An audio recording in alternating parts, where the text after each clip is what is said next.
পহেলা বৈশাখের সময় সে আল্লাহ রব্বুল আলামিনের দরবারে সেজদায় লুটে পড়া প্রয়োজন। পহেলা বৈশাখের ভিতরে পেঁচার ছবি অঙ্কন করে, নানান ছবি অঙ্কন করে রাস্তার মোড়ে মোড়ে ঘোরার মাধ্যমে মঙ্গল বয়ে আসবে না, মঙ্গল কল্যাণ আসবে না, বরং যে আল্লাহ রব্বুল আলামিন কল্যাণ দেওয়ার মালিক, মঙ্গল দেওয়ার মালিক, পহেলা বৈশাখের সময় সে আল্লাহ রব্বুল আলামিনের দরবারে সেজদায় লুটে পড়া প্রয়োজন।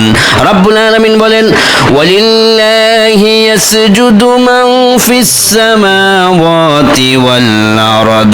এই আসমান এবং জমিনের ভিতরে, সাত আসমান সাত জমিনের ভিতরে যারা আছে বসবাস করে সবাই আল্লাহ রব্বুল আলামিনকে সেজদা করে।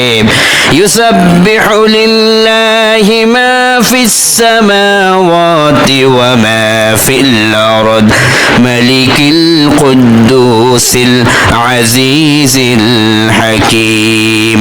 আসমানে যারা বসবাস করে, জমিনে যারা বসবাস করে সবাই রব্বুল আলামিনের তাসবিহ পাঠ করে, কিন্তু সৃষ্টির সেরা মানুষকে দেখে বড় অবাক হয়ে যায় আমি।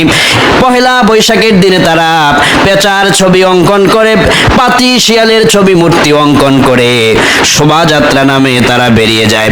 এগুলো করে তোমার মঙ্গল বয়ে আনা সম্ভব নয়, বরং সেই দিনে আল্লাহ রব্বুল আলামিনের দরবারে সেজদায় লুটে পড়ো, কোরআন তিলাওয়াত করো, ইস্তিগফার করো, নেক আমল করো, তবেই কল্যাণ আসবে, তবেই মঙ্গল আসবে।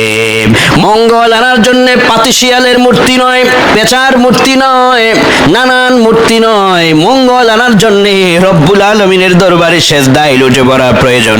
সরকারের মহল থেকে শুরু করে, প্রধানমন্ত্রী থেকে শুরু করে, প্রেসিডেন্ট থেকে শুরু করে গোটা বাংলাদেশের প্রত্যেকটা জনগণকে সেজদায় লুটে পড়া প্রয়োজন, আল্লাহর দরবারে সেজদা করা প্রয়োজন যে আল্লাহ পহেলা একটা প্রথম বৈশাখের বাংলা নববর্ষের প্রথম দিন তুমি আমাদেরকে বাঁচিয়ে রেখেছো। বিগত দিনের সব গুনার জন্য ক্ষমা চাই, সামনের জীবনটা সুন্দর করে চলার জন্য তোমার কাছে দোয়া চাই। এভাবে করে যদি আল্লাহর কাছে সাহায্য চাওয়া যায় তবেই মঙ্গল আসবে, তবেই কল্যাণ আসবে।